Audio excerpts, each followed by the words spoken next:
لا تنس عهدا بيننا عهدا وثيقا عهدا وثيقا.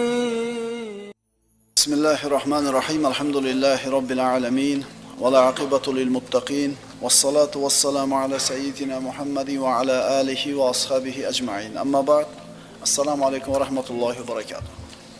Mana birodarlar, bu yilgi Ramazonga tayyorlangan darsni ozgina bir tanishtirib, ma'lumot berib qo'yishimiz kerak bo'ladi. Bu Ramazonda aytmoqchi bo'lgan darsimiz hal yastawiyan deb nomlanadi. Ya'ni bu ikkisi teng bo'ladimi? Ilm bilan johillik teng bo'ladimi? Zulm bilan adolat, nur bilan zulmat, tavakkul bilan tavakkul, rahm shafqat bilan qattiqqo'llik. Qur'on oyatlaridan, payg'ambarimiz sollallohu alayhi vasallamning hadis sharaflaridan mana shu mavzuga tegishli bo'lgan qismlardan inshaalloh dars qilgan bo'lamiz. Bugungi mavzuyimiz tavakkul bilan tavakkul. Bu ikkalasi teng bo'ladimi? Alloh subhanahu va taolo odamlarning qalblarini ikki qismga bo'ldi. Birinchi qism Allohga tavakkal qilgan, unga suyangan, unga bog'langan qalb. Yana bir qism esa o'z yaratuvchisini tanimagan, unga tavakkul qilmagan, suyanmagan qalb. Bu ikkisi teng bo'ladimi? Ertalabdan kechgacha yurishi turishida, yeyish ichishida, hayotining har bir lahzasida Allohga tavakkal qilgan kishi uydan chiqishi bilan bismillah tavakkaltu alalloh deydi. Bu kishining qalbi faqat Allohga suyanadi. Ko'chaga chiqib ketar ekan rizqini talab qilib, u rizqini do'konidan kutmaydi. U tanishlaridan, ishini to'g'rilab beradigan akaxonlaridan umid qilmaydi. Faqat Alloh taoloning o'zidangina umid qiladi. Safarga ketar ekan bunaqa odam bismillah tavakkaltu alalloh deydi. Allohga tavakkul qildim, Allohga suyandim deydi. Mashinasini yangiligiga ishonmaydi. Yo'lni tekisligiga suyanmaydi. Haydovchini mohirligiga suyanmaydi. Kimga suyanadi? Faqat Alloh subhanahu va taologa suyanadi. Anbiyolar shunday bo'lishgan birodarlar. Astagfirullah. Va ma lana alla natawakkala alallohi va qad hadana subulana va lanasbiranna ala ma azaytumuna va alallohi falyatawakkalul mutawakkilun. Ular aytishgan: "Axir bizni to'g'ri yo'limizga hidoyat qilgan Allohga nechun tavakkul qilmaymiz? Albatta biz sizlar yetkazadigan ozorlarga sabr qilurmiz. Tavakkul qilguvchilar yolg'iz Allohga tavakkul qilsinlar." Tavakkul nima edi? Inson bir narsani xohlab, bir narsaga yetishlikka bir xohishi bo'lsa, shu narsaga yetkazadigan sabablarni qiladi, o'zi bog'liq bo'lgan natijani Allohga tashab qo'yadi. Tavakkul degani shu. O'zingizga bog'liq sababni qilasiz, natijasini Allohga tashlaysiz. Endi tavakkul bu tavakkul emas.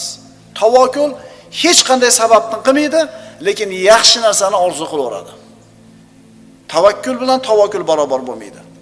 Ana Abu Bakr Siddiq roziyallohu anhu payg'ambarimiz sollallohu alayhi vasallam bilan hijrat qilib Makka dan chiqishdi. G'orga, Savr g'origa borib berkinishdi. Quraysh 3 kun istadi ularni.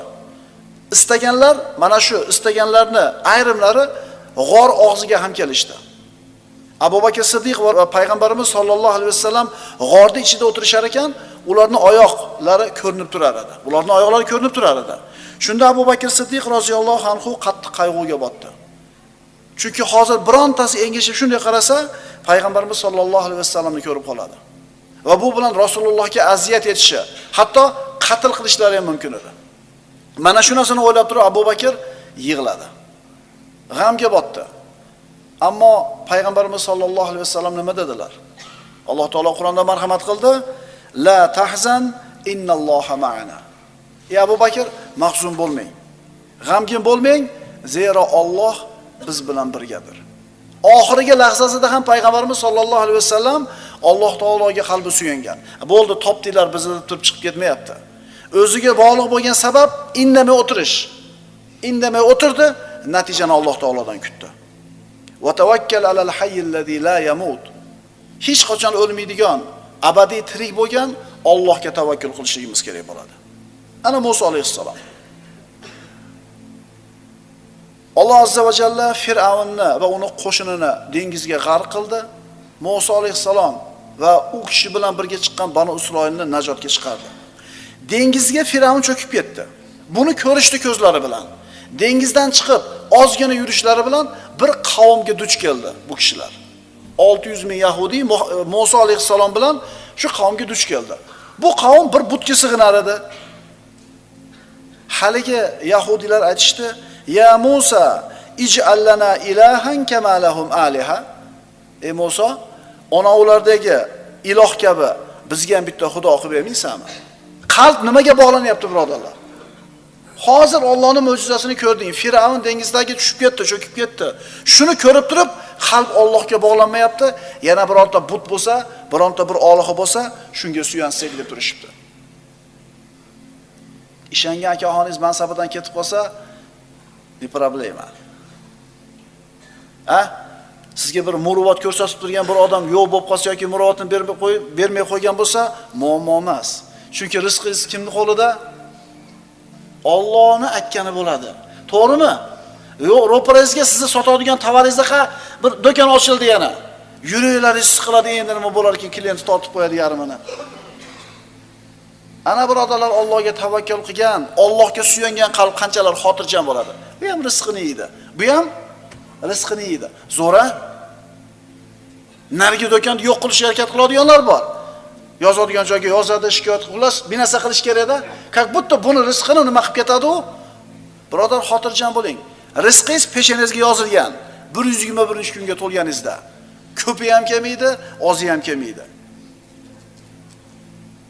Musa alayhisalom ularga: "Qala innakum qawmun tajhalun." Albatta sizlar bilmaydigan qavmsizlar. Hozir najotga chiqarib qo'yib tursa, Alloh taolo qalbi yana nimaga suyanyapti? Butlarga. Muhammad alayhisolatu vassalamning ashablari va Musa alayhisalomning qavmi bular bu o'rinda teng bo'lishmaydi. Uhud kunida musulmonlar mag'lub bo'lishdi. 70 kishi musulmonlardan shahid bo'ldi. Tirik qolganlarning aksariyati jarohatlangan. Hatto ularning imomi bo'lgan Muhammad Mustafa sallallohu alayhi vasallam jarohatlangan. Muborak jasadlarga jarohat yetdi. Odamlar qiylangan, charchagan, ruhlari cho'kkan, ruhlari tushgan.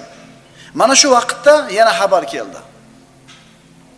Abu Sufyon avvalgisidan ham kattaroq bir qo'shinni jamlab, sizlarning ustingizga takror kelyapti. Sizlarni yo'qib tashlashlik uchun. Allazina qala lahumun nasu innan nasa qad jama'u lakum fakhshawhum. Alloh taolo shunday dedi Qur'onda. Unday zotlarga ayrim kimsalar, Quraysh odamlari sizlarga qarshi sanoqsiz lashkar to'plagan, qo'rqingiz deyishdi. O'zi mag'lub bo'lib turibdi. 3 kun o'tdi jangga. Ruhan, jismonan sinib turibdi. Yana qo'shin ko'proq adadi bilan ustinglarga kelyapti desa, Allohga bog'lanmagan qalb, Allohga tavakkul qilib suyanmagan qalb qo'rqishi mumkin. Ehtimol qochib ketishi ham mumkindir. Ammo Allohga bog'langan qalbchi? Bu ikkala qalb teng bo'ladimi? Alloh taolo aytadi: Allazina qala lahumun nasu innan nasa qad jama'u lakum fakhshawhum fazadahum imanan va qalu hasbunallohu va ni'mal vakil. Unday zotlarga ayrim kimsalar, Quraysh odamlari sizlarga qarshi lashkar to'plagan, qo'rqingiz deganlarida bu gap ularning iymonlarini ziyoda qildi va bizga yolg'iz Allohning o'zi kifoya, u zot eng yaxshi ishonchli vakildir dedilar.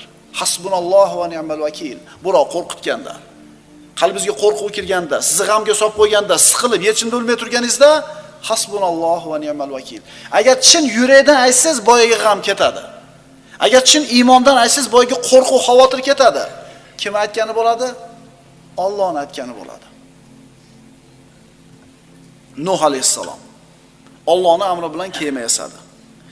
U kemaga bitganidan keyin iymon keltirganlarni chiqardi, ko'pchilik emas edi ular. Hayvonlardan har turidan bir juftdan unga joylashtirdi. Allohning amri keldi. Osmondan yomg'ir yog'di, yerdan suv otilib chiqdi, odamlar cho'kishni boshladi. Odamlar har tarafga qochishni boshladi. Nuh alayhisalom ana shu tashqarida qolgan, har yoqqa qo'rqib qochayotgan odamlarning orasida o'zini kofir o'g'lini ko'rib qoldi. Otalik mehri tutdi va nima dedi? Astagfirullah.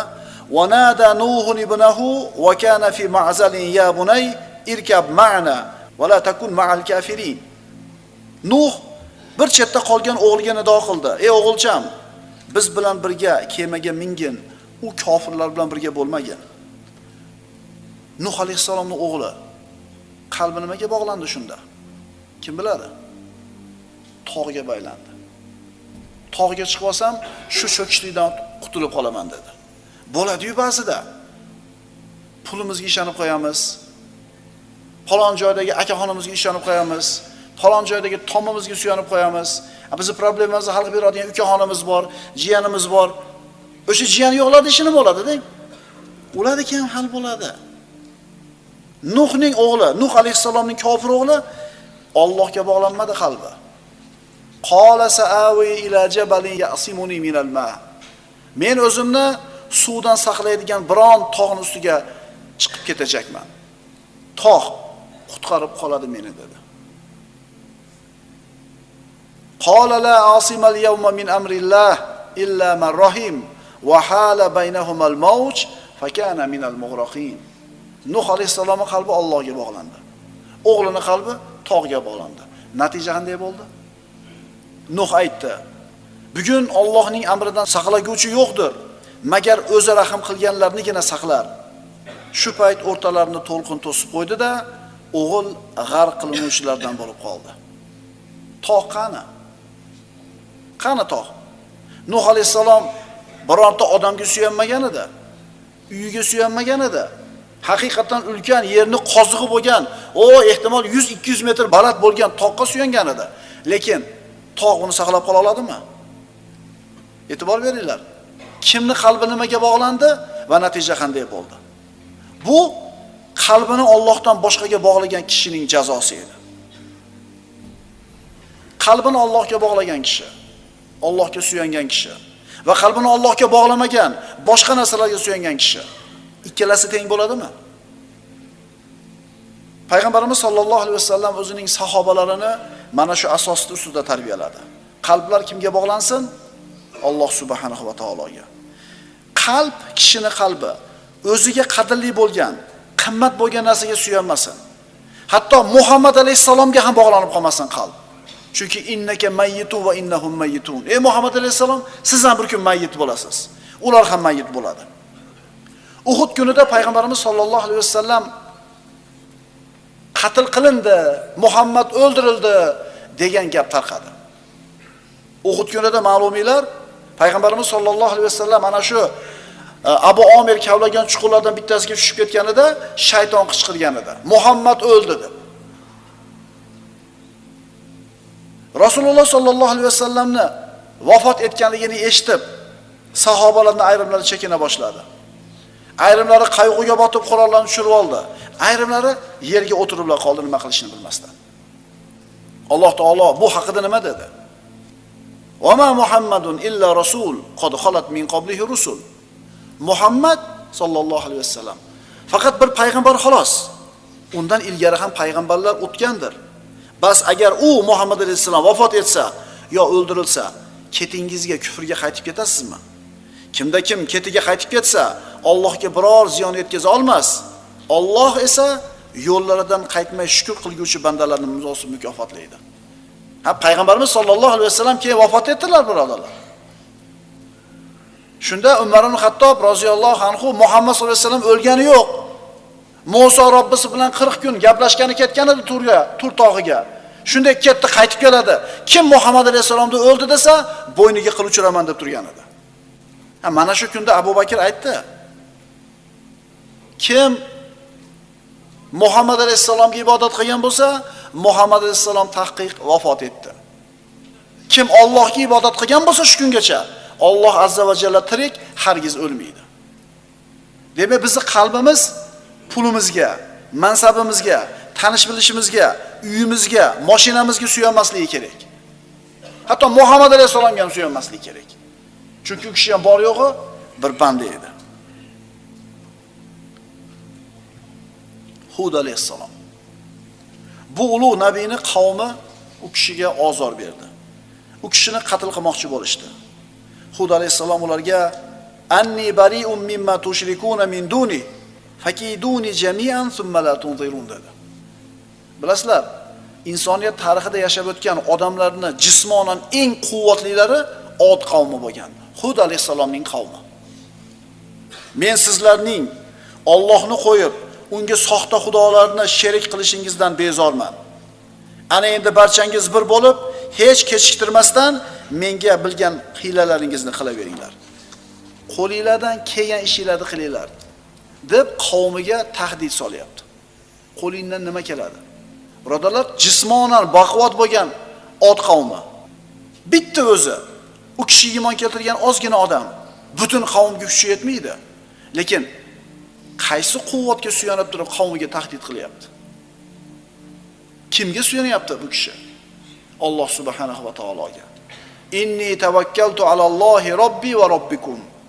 U kishining quvvatini siri shunda edi. Men faqat mening ham, sizlarning ham Parvardigoringiz bo'lmish Allohga suyandim. Hayotda misol to'layotibdi birodarlar. Biz qalbimizni qachon Alloh taoloni yolg'iz o'ziga baylaymiz, boshqa hech kimdan umid qilmaymiz, boshqa hech kimdan qo'rqmaymiz, shunda Alloh taoloning siz bilan bizga bergan va'dalarini ustimizga tushganini ko'ramiz. Va man yatawakkal alallohi fa huwa hasbuhu.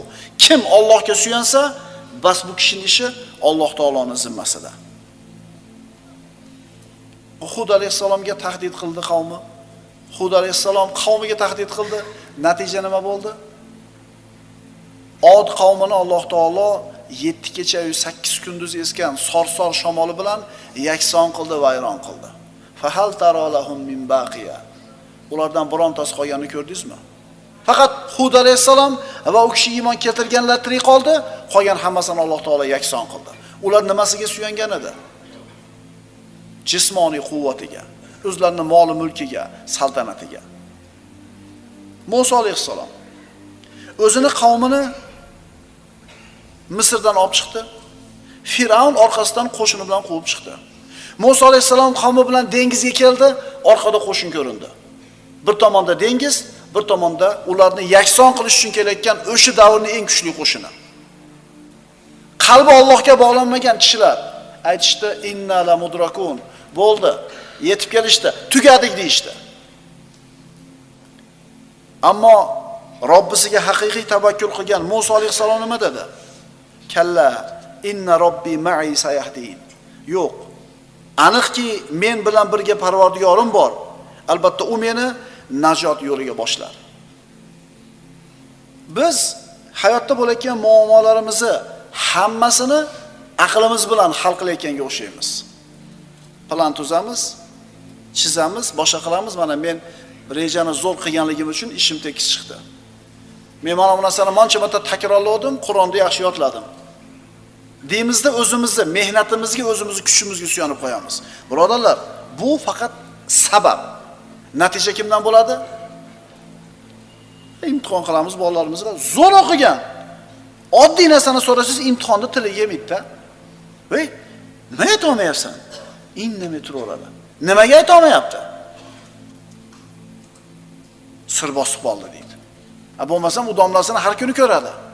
Alloh o'sha paytda qo'llamadi, Alloh o'sha paytda bermadi, nima bo'ldi? Allohga suyanishlik kerak, birodarlar. Allohga. Biz o'zimizga suyanib qo'yamiz ba'zida. Firavn nimasiga suyangan edi? Orqada qo'shini bilan kelayotgan Firavn o'zini askariga, o'zini quvvatiga, o'zini podshohligiga. Natija nima bo'ldi? Hech qancha vaqt o'tmadi, Musa alayhisalom va u zot bilan birga bo'lganlar najotga chiqdi. Firavn dengizga g'arq bo'ldi.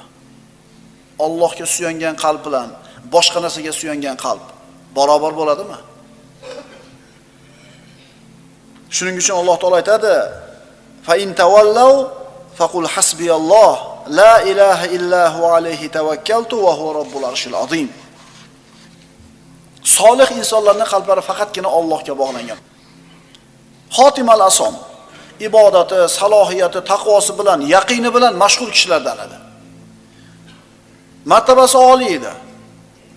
Qanday qilib yetdingiz bu martabaga deb so'rashganida 4 ta narsani aytdi.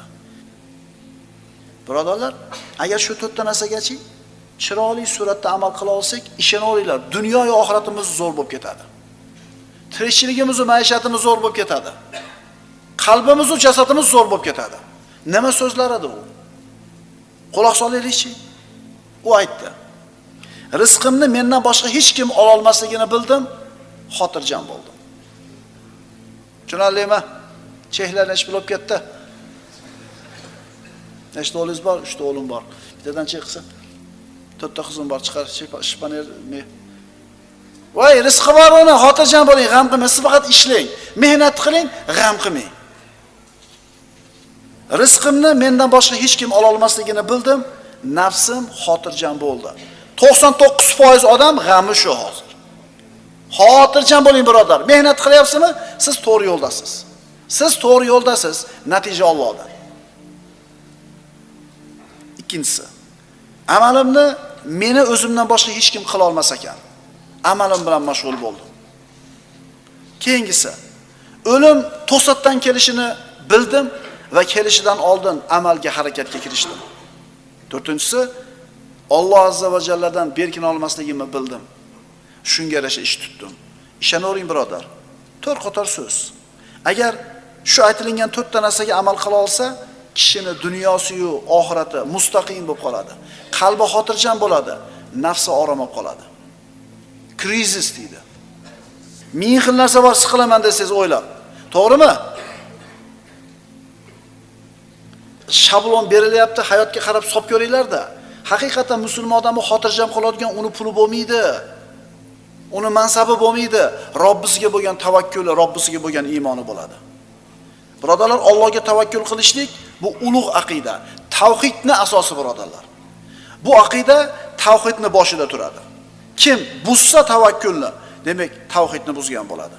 Kimdir bo'yniga tumor ilib oladi, xotirjam yuradi. Mashi deydi, seni saqlaydi deb bir baxshi ilib berib qo'ygan, Allohni tanimaydi, zo'r yuradi. Agar esidan chiqib qolgan bo'lsa, shu kuni siqilib yuradi. Binasi yetmas-yetdi mengachi. Yugurib borib taqvosa xotirjam. To'g'rimi? Shunaqa odamlar ham bor. Go'yo endi hamma yo'q zo'r bo'ladi-da. Nima qildi? Bo'yniga tumorni ilib oldi. Uni qalbi mana shu tumoriga bog'langan. Tumor bo'ynida tursa bir boshqacha his qiladi o'zini, tumori yo'q bo'lsa boshqacha. Payg'ambarimiz sollallohu alayhi vasallam aytganlar: "Man ta'allaqa bi shay'in hukila ilayhi." Kim nimani ilib olsa, shu meni saqlaydi dedi. Alloh bu bandani ishini shu ilib olgan narsasiga topshirib qo'yadi. U tumor nima qila oladi? Uzib suvga tashlasangiz oqib ketadi, o'tga tashlasangiz kuyib ketadi. Nima qila oladi? O'zini himoya qila olmaydigan tumor sizni qanday himoya qila oladi? Butga sig'inyaptimi? Butga suyanayaptimi? Alloh uning ishini butga topshiradi. Baxshiga suyanayaptimi? Alloh uning ishini baxshiga topshirib qo'yadi. Ammo Allohga bog'langan qalbchi. Payg'ambarimiz sollallohu alayhi vasallam sahobalarga ta'lim berar ekan aytdilar: "Ihfadillaha yahfazuk. Ihfadillaha tajid tujahaka." Allohning haqlarini saqlagin, u zot seni saqlaydi. Allohning haqlarini saqlagin, uni qarshingda topasan. Ya'ni Alloh qil degan ishni qil, qilma degan ishdan uzoq bo'l, seni muomalalaringni Alloh o'zi hal qilayotganligini, seni saqlayotganligini ko'rasan. Musa alayhissalom.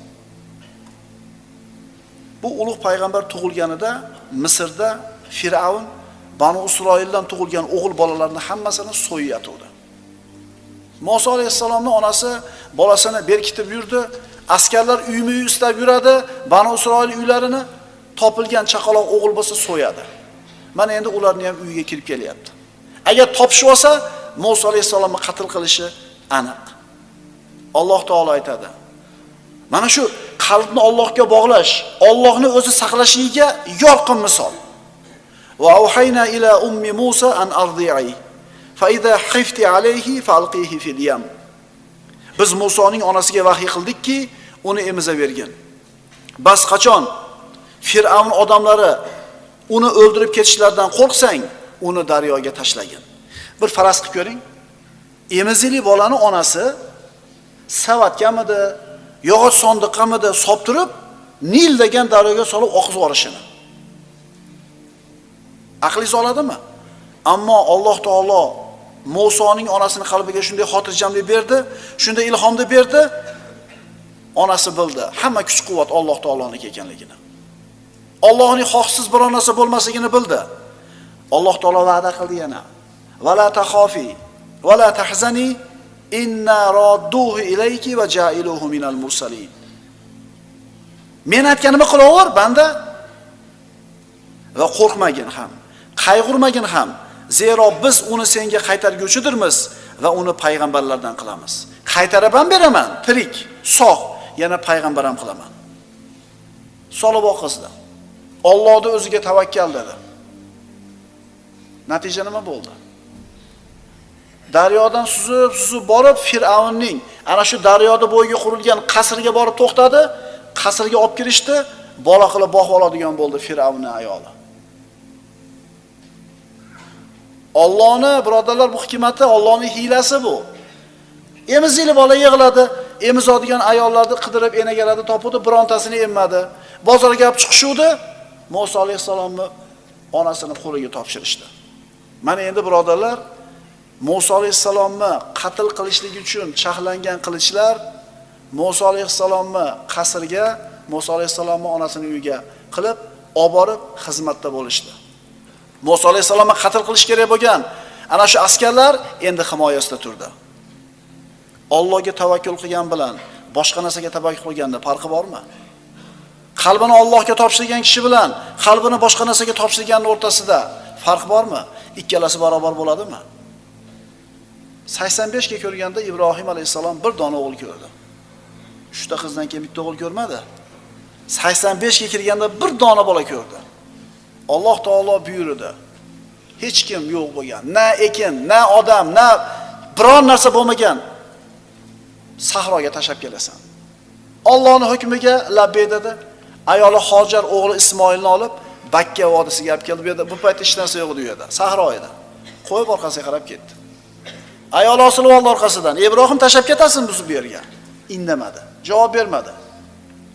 Erini payg'ambarligini bilar edi Hojar, so'radi. Yo Alloh buyurdi bu narsaga. Ibrohim alayhisalom ha dedi. Shunda Hojar aytdi, "Idan lan yudayyana." Unday bo'lsa Alloh bizni zoyi qilmaydi dedi. Kimga suyandi? Allohga suyandi. Suv yo'q, odam yo'q, shinasi yo'q, nimaga ishonib tashab ketyapsiz? Demadi. Chunki Ibrohim alayhisalom ayoli edi. Alloh taolo qanday izzat ikrom qilganligini hojiga borgan birodarlarimiz ko'rib keldinglar. Hech narsa yo'q edi, hech narsa o'smaydi, ammo hamma barakot o'sha yerda. Ana Qorun o'zini moliga suyanuvdi. Alloh taolo nima qildi? Yerga yuttirib yubordi. Faqasafna bihi va bidarihi al-ard, fama kana lahu min fi'atin yansurunahu min dunillah va ma kana minal muntasirin. Bas biz Qorunni ham, uning hovli joyini ham yerga yuttirdik. So'ng uning uchun Allohdan yordam beradigan o'zga biron jamoat bo'lmadi va uning o'zi ham g'oliblardan bo'lmadi. Qalbini Allohga bog'lagan kishi bilan qalbini boshqa narsalarga bog'lagan kishining o'rtasidagi farqni ko'rdingmi birodarlar? Ikkisining oqibati nima bo'ldi? Birodarlar, biz aytadigan gapimiz hasbunallohu va ni'mal vakil. Doim yaxshi yomon kunimizda, issiqda, sovuqda, borimizda, yo'g'imizda Alloh taoloning o'zigagina qalbimizni bog'lashni o'rganaylik. Chunki bu Robbimiz azza va jallani siz bilan bizga bergan buyrug'i. Aqulu qawli hada va astagfirulloh li va lakum. Assalomu alaykum va rahmatullohi va barakatuh.